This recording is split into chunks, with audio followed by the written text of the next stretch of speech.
क्योंकि एक और बड़ी खबर मिल रही है प्रयागराज से कि अतीक अहमद से जुड़ी हुई है। अतीक की अवैध प्लॉटिंग पर पीडीए की बड़ी कार्रवाई। तो बड़ी खबर, पीपल गांव में 3 बीघा जमीन पर अवैध प्लॉटिंग ध्वस्त की गई है। देवघाट में 10 बीघा प्लॉटिंग को ध्वस्त कर दिया गया। कामरान और इमरान की 5 बीघा प्लॉटिंग भी ध्वस्त हो चुकी है। अवैध प्लॉटिंग करने वालों पर मुकदमा दर्ज होगा। माफिया अतीक के गुर्गे लगातार अवैध प्लॉटिंग कर रहे थे, जिसके चलते पीडीए की तरफ से एक बड़ा कदम उठाया गया और अतीक की जो अवैध प्लॉटिंग है उस पर पीडीए की बड़ी कार्रवाई की गई है। तो बड़ी खबर, जहां अतीक के गुर्गे लगातार अवैध प्लॉटिंग कर रहे थे और इसको लेकर पीडीए की तरफ से एक बड़ा एक्शन लिया गया है। एक बार फिर से रुख करेंगे सौरभ, मेरे सहयोगी लगातार लाइव बने हुए हैं। सौरभ, भले ही अतीक अब नहीं रहा और ऐसे में लेकिन जो अतीक के यहाँ पे काले कारनामे हैं उसको एक एक करके प्रशासन की तरफ से खोला जा रहा है, जहां अतीक की अवैध प्लॉटिंग पर पीडीए का ये बड़ा एक्शन है अब तक।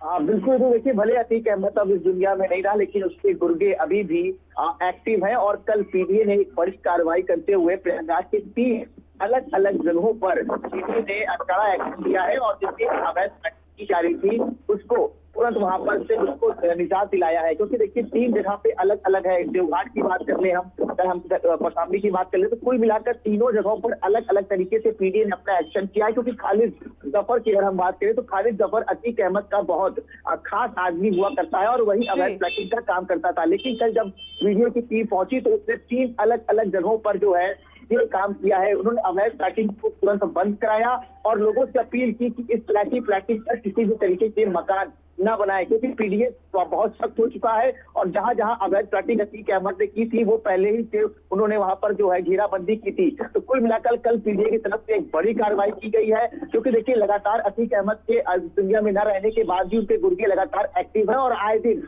पीडीए इस तरह की घेराबंदी करते हुए नजर भी आता है। हालांकि देखिए योगी आदित्यनाथ का शासन है और निश्चित तौर पर इस तरह से बख्शा किसी को भी नहीं जाएगा, चाहे वो अतीक अहमद के गुर्गे हो या फिर कोई भी हो। लेकिन इस बीच क्या पीडीए की तरफ से कोई ऑफिशियल स्टेटमेंट सामने आया कि अब तक तकरीबन कितने बीघा अवैध प्लॉटिंग होगी जिसको ध्वस्त कर दिया गया?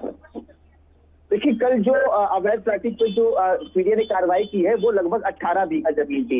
यानी कि आप सोच सकती हैं कि 18 बीघा जमीन कोई छोटी जमीन नहीं होती है, बहुत बड़ी जमीन होती है। और इसी तरह के कई कारनामे अतीक के गुर्गे लगातार पूरे प्रयागराज में करते हुए चले आ रहे हैं। हालांकि अब पीडीए ने शिकंजा कसा है और जहां जहां पर अतीक अहमद के गुर्गे अवैध प्लॉटिंग कर रहे हैं वहां पर तुरंत पीडीए के द्वारा कार्रवाई की जा रही है और वहां पर एक नोटिस भी तस्मा किया जा रहा है कि इस अवैध प्लॉटिंग पर किसी भी तरीके का कार्य निर्माण बिल्कुल भी ना हो। अगर कार्य निर्माण होगा तो इस पर भी सख्त कार्रवाई की जाएगी। ऋतु, ठीक है सौरभ, जानकारी साझा की उसके लिए बहुत शुक्रिया आपका।